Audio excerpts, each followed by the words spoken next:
This is CBC Winnipeg News.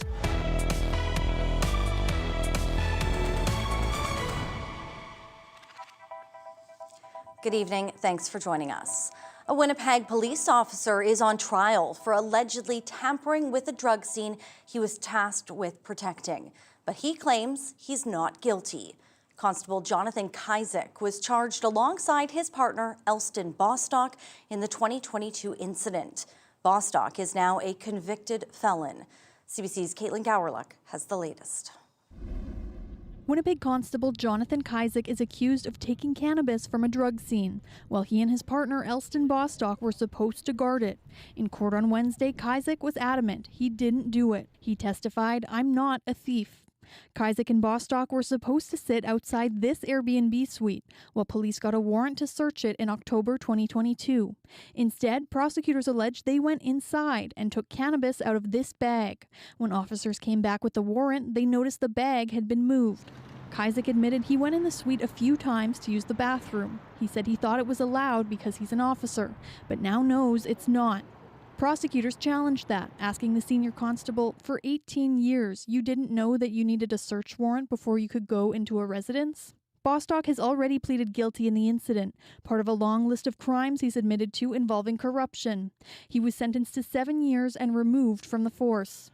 On Wednesday, Kyzik testified he and Bostock were never in the suite at the same time. He said after their shift, Bostock gave him a bag of cannabis, which Kyzik said he took. He testified, "I'm like, dude, what the F are you doing, man?" Right away, he's like, no, it's good. The way he said it, and then night shift brain, I don't know what I was thinking. Kyzik was also asked about texts he sent his supervisor that night, saying he and Bostock found drugs and a gun in the suite. He said that wasn't true and was part of a prank.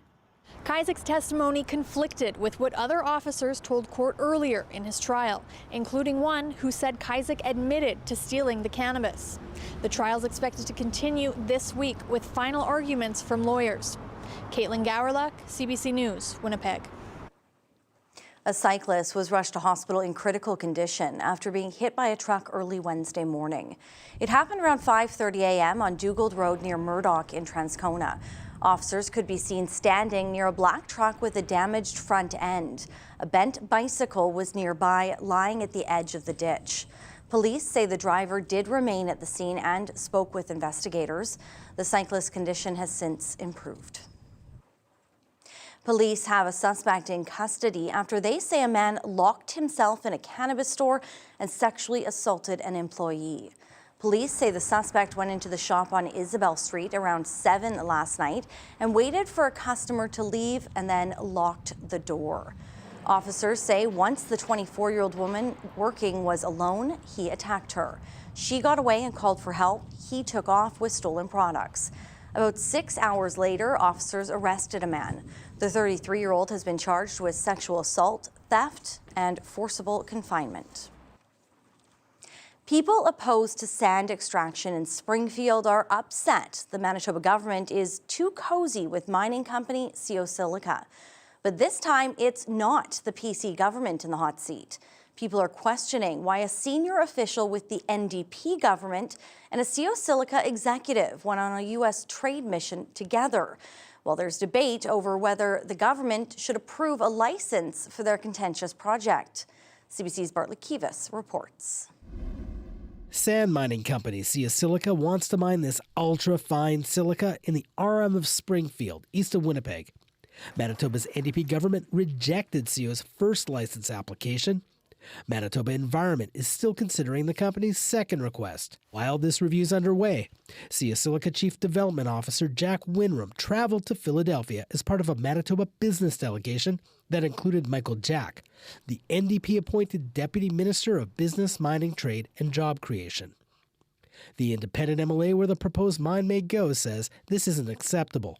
If they're going on a trip with them, are they then lobbying the government to do this project? Bob Lagasse quit the PC caucus because it refused to kick out MLA Jeff Wharton for his part in trying to push through approval of CO Silica's first license after the PC government lost the 2023 election. If I were currently part of that government, I'd want to steer as far from this company until it went through the proper channels and before they made any kind of decision on it. He's not the only one upset.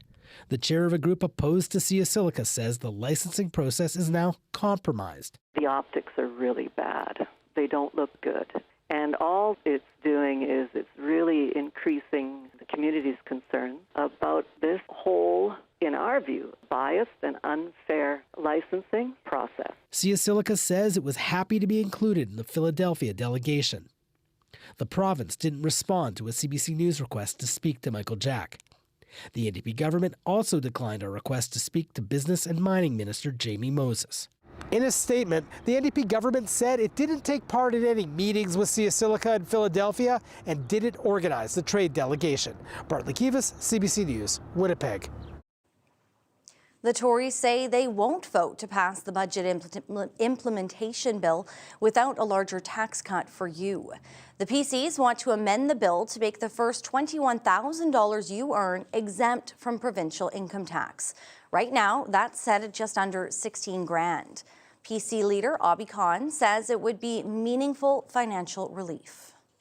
Not 7 cents off a pop can, not 14 cents off a bag of chips, not 1.5 cents off a liter of gas, and not 2 pennies off a liter of milk. The NDP has a majority and can still pass the legislation to enact the budget measures without PC support. A major part of the bill is taking the PST off groceries. Premier Wab Kinew says that is a cost-saving measure, and if the PCs try and slow down implementing the budget, it will cost Manitobans. But say to the members opposite, don't tempt me with a good time. I love question period, and if you don't pass this bill next week, then we're coming back in June. Yeah. And if you don't pass it in June, we're coming back in July. Kinew says earlier this week he anticipated the PCs would try and delay the budget bill, and they would be the party explaining why a tax cut on groceries didn't happen on Canada Day. Well, with costs of nearly everything rising, it might feel like cutting down your bills just isn't an option. But some people are getting some extra help from one organization and using those bills to see how much they can save by making small adjustments. CBC's Ian Fraze explains. So I'm just going to grab my blanket. This is one way Lynn Campbell saves money on her electricity bill. Throw them in here to cover where the air comes in. The Winnipegger has an old home with a drafty front door right along the floor. Blankets keep the heat in and the costs low. She gets a monthly energy report comparing her energy usage to similar homes. In that 1 month that I didn't put the blanket in front of the door, I saw that I very quickly jumped into the average category. And I was like, oh, wow, yeah, okay, that does make a difference. For a year now, Efficiency Manitoba has been giving energy breakdowns to 100,000 homes. It's definitely leading to lower energy use and lower bills for consumers. The family fares better than average. If I'm paying, I don't know, $35 for electricity this month, and I see the average is $70, it's kind of like, oh, all right, there's $35 I just made. Campbell says her home is a century old, and for her family, saving energy is important. In the evenings, they'd rather read books than watch a big screen. They stay warm in the winter with a gas boiler and radiators, and the thermostat is kept low. Wastefulness in general just feels wrong. An environmentalist says when people can see their energy usage, their behavior changes. The fact that it's free, that you don't have to subscribe to an app, you don't have to get something special installed in your house. I think that this just makes it a very readily available tool. Efficiency Manitoba won't give these reports to everyone. They want to compare the results between those getting the data and those who don't. Ian Fraze, CBC News, Winnipeg. All right, Riley's in now. Riley, we said it yesterday, don't shoot the messenger with those snowflakes that we had this morning, but you do have some positive news for us. Yeah, the long-range forecast, at least for southern Manitoba, double digits here on out once we get through today. So 7 degrees in Winnipeg. 11 degrees below seasonal for this time of the year. We should now be at 18 for this time of the year. 10 degrees in Brandon, cracking the double digits, 9 in Melita this afternoon, 8 degrees in Dauphin. Some of those warmer temperatures where we've seen this drier air mass start to push into the province. That's helped to clear things out, at least on the western side of the province through the afternoon hours and really through much of the day. But that cool air mass remaining in place into northwestern Ontario and much of northern Manitoba. So we did get some nice clearing into the Red River Valley through the later part of the afternoon. Still some cloud cover hanging around through parts of the Inner Lake and into northern Manitoba, where there still have been some scattered flurries throughout the day today. So that risk of precipitation pretty much done with us as we head through the night tonight for the southern half of the province. -4 overnight tonight in Winnipeg, looking at light winds really right across southern Manitoba through the night. Close to the freezing mark first thing in the morning, a lot brighter tomorrow morning than it was this morning, a mostly sunny sky, and looking at a mostly sunny 12 degrees tomorrow afternoon. Looking at temperatures warmer than this in your long-range forecast. I'll go into details when I come back. Thanks, Riley. You're welcome. Imported products are a staple in many pantries, and some stores say they're struggling to keep them on the shelves without taking a huge financial hit. We'll explain ahead.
Specialty grocery store owners say they need a break.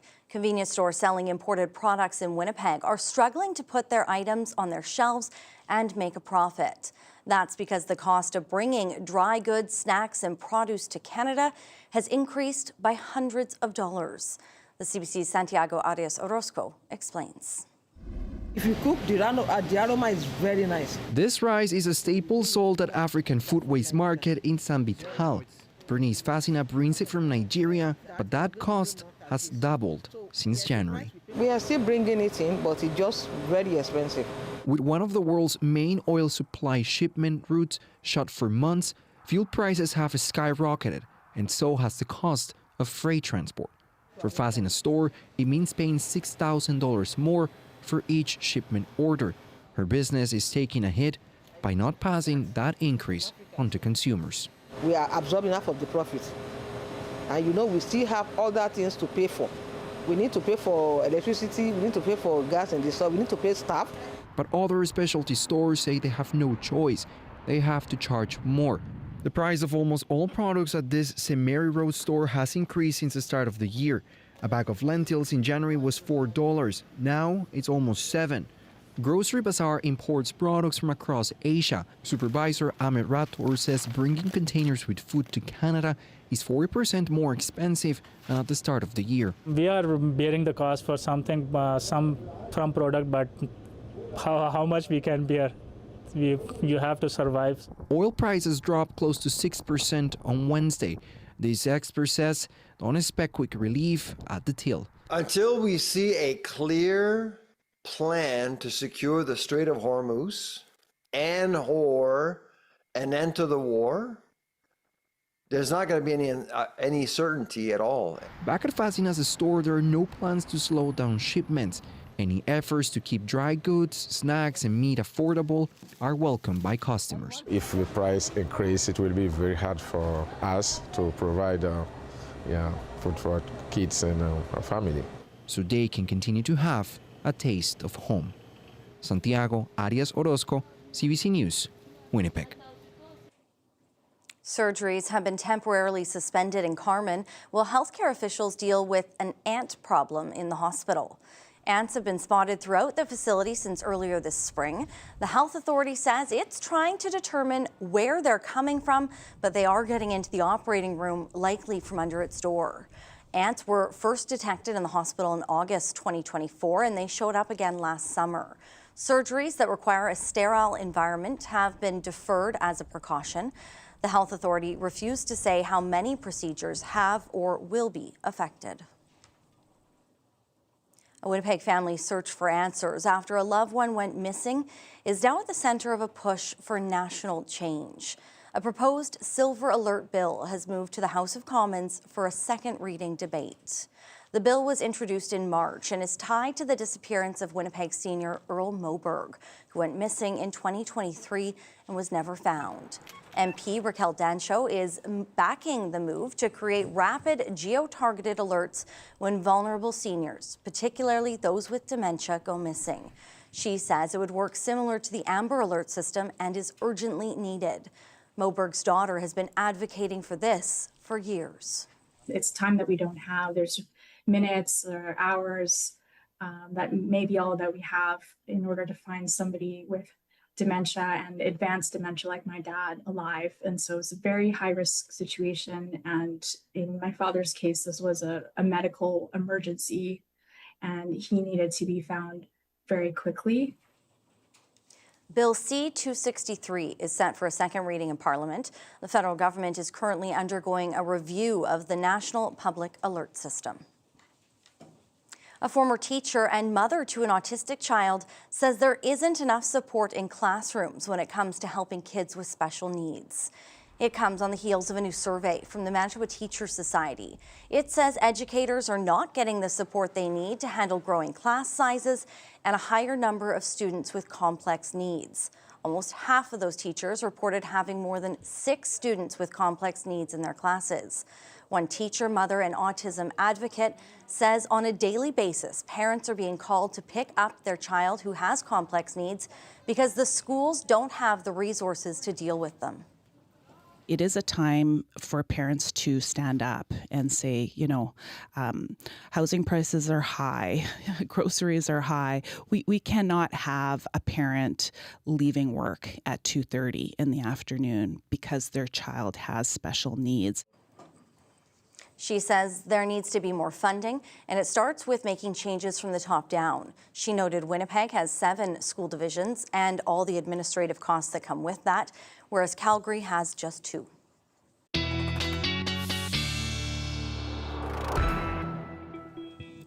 All right, Riley is back in now, and not the bearer of bad weather news today. That was, a couple days past the snowy flurries. It's May, we know. You prefer that type of weather. Some people do, that's true. Do. That's true. For Mother's Day, I'm thinking tulips, sunshine. Don't think the tulips are going to be blooming quite yet. Darn. Maybe soon. Let's start with our upper level winds. So I want to show you the jet stream, just because I was showing you this last night and it has changed a bit. You'll recall that, we're still under this trough in the jet stream over Manitoba and northwestern Ontario, the result of an upper low that's parked over Hudson Bay right now. But this ridge in the jet stream that was kind of sitting over the Rockies, over the Alberta-BC border, has actually shifted a little bit further east. As this advances eastward, this is going to push in some warmer air, not just into Saskatchewan, but into Manitoba as well. And with the storm track also bring perhaps a little bit of instability to some as well as we get through the next couple of days. So there's that upper low that sits over Hudson Bay right now. This is what has been responsible for those flurries, some of this cooler weather pulling down some of that cool Arctic air down into Manitoba. That does slowly start to make its way out of the region, but still will likely have an impact on the Hudson Bay coast and parts of northeastern Manitoba as we get into at least the early part of Thursday. The south and really much of the western edge of the province under a mostly sunny sky to start the day. That's thanks to high pressure closer to the surface. But you'll see as we start to get into Friday, as that storm track kind of cuts across Manitoba as we get through the back half of the week here, that will funnel in some moisture into western parts of the province. I think most of this misses the Interlake and the Red River Valley, but certainly could see some showers or some periods of rain even as we get through the back half of Friday into parts of Westman, for example, and into south central parts of the province. I'm not talking anything major, but certainly the potential there for a few sprinkles on the western side of the province in the back half of Friday. Most of the rest of us stay under a mix of sun and clouds to end the week here. So you can see that jet stream with this ridge that's built in the west. This does start to even its way out and start to nudge some of that warmer air a little bit further east as we get through the day. But we're really going to be on either side of this. It's going to kind of seesaw its way through as we get through the next couple of days here. But then we start to see a bit of a pattern change coming as we get toward the middle of next week. And this is going to signal a bit of a warm up as we get toward the middle of next week and bring things closer to that seasonal mark by mid to late next week. I'll have more on that coming up in your 7-day forecast, but looking at temperatures as we get through the afternoon tomorrow, quite a bit different than the map looked for today's forecast. 12 degrees in Winnipeg, 15s, 16s, a bit breezy at times into parts of western Manitoba, 13 in Dauphin, 6 in Thompson, and still a lingering chance of some flurries into parts of northeastern Manitoba and along the Hudson Bay coast. So your long range looking like this, 15 for Friday. Nice sunny weekend for Mother's Day across southern Manitoba, 14 for Sunday, Brittany, and up to 17 with increasing clouds as we get into the day on Monday. All right, thanks, Riley. You're welcome. Dozens of families lost their homes in the wildfire that devastated Denair Beach last year. Now some of them are receiving beautiful works of art from people they've never met. That story after the break.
All right, let's have a look at your dog walking forecast as we head into Thursday. And I think Poppy is going to love this one because we can, I think, probably by now, officially ditch the booties. Thank you, Bonnie, for sending this picture in.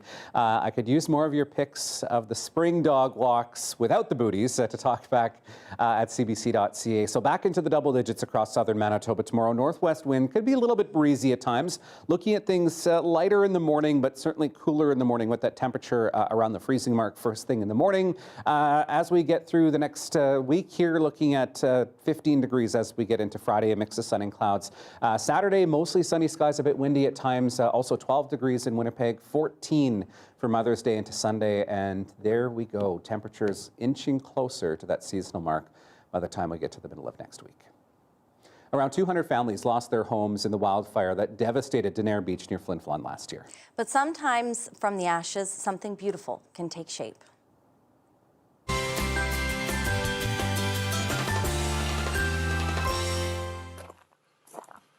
Entire town.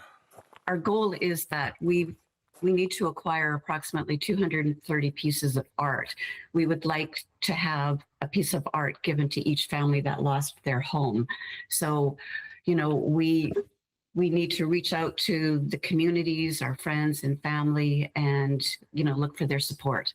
Miles and I both grew up in the northern area. Miles grew up in Flin Flon. I grew up in Creighton.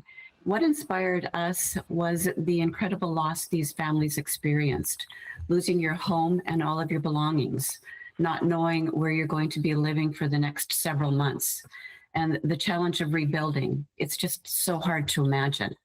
When rebuilding a home, people are thinking furniture, appliances, sheets, towels, dishes. They're not thinking a piece of art. We're hoping that each piece of donated art will change a new house into a home. Such a beautiful initiative. The Art Unexpected Project aims to collect about 230 pieces of art, anything from paintings to photography to pottery. Wow. Donations can be dropped off at Flin Flon City Hall. The pieces will then be given to families at an event that is planned for September. So many people starting to rebuild up there. And having something bright like that would be nice. Exactly. Sure. Something to put back onto those walls. Well, that's all for us tonight. We are back on traditional TV and, of course, always streaming tomorrow night. We'll see you at 6 o'clock. Thanks so much for finding us tonight. See ya.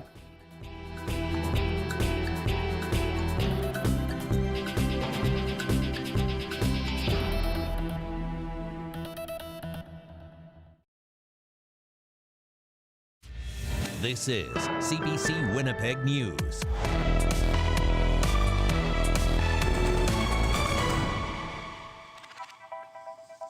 Good evening. Thanks for joining us. A Winnipeg police officer is on trial for allegedly tampering with a drug scene he was tasked with protecting. But he claims he's not guilty.